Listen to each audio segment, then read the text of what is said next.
Yes, reka nongere mbahe ikaze mwe mudukurikiye kuri channel yacu.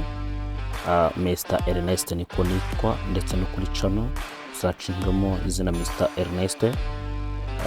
Kora subscribe, ukore share, hanyuma tujye dukomeza guhura ndetse no mu biganiro bitandukanye, haba mu busobanuro bw'amazina, amadokumentari menshi atandukanye tuzajya tugenda tubagezaho. Uyu munsi tugiye kubagezaho ubusobanuro bw'izina Jane. Jane ni izina rihabwa umwana w'umukobwa rifite inkomoko mu Giheburayo, rikaba risobanura ngo Imana igira ibambe cyangwa impuhwe. Hari naho usanga risobanura impano ivuye ku Mana. Iyo umwana ari umuhungu bamwita Ja, ariko byose bisobanura kimwe, ngo Imana igira imbabazi.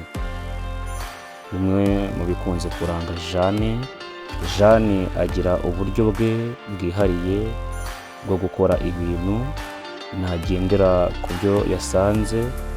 Icyo apfa ni ukubigeraho kandi akubahiriza inshingano ze. Ni umuntu ukorwaho vuba cyane, ureba kure mu gutekereza, ushoboye kandi w'igikundiro.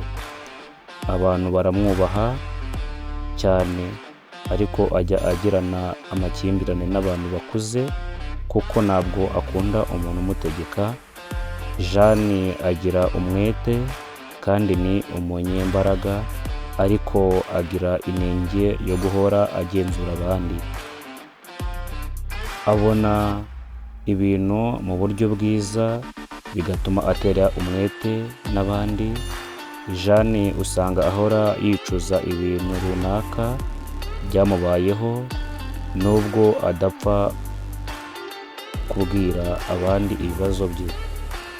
Arasabana, usanga aho akorera abasetsa abantu kandi afite inshuti nyinshi.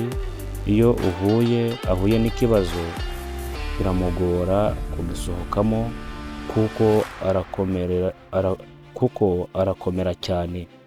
Ngaho nguko ubusobanuro bw'izina Jane ndetse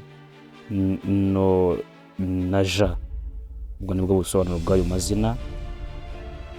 Ushaka kugira ngo tugusobanurire irindi zina, wifuza kuryandika muri comment, ndetse wibuka gukanda subscribe, ukore share na like, hanyuma tujye dukomeza kubona mu bindi biganiro. Ndabakunda cyane. Yari Mr Ernest.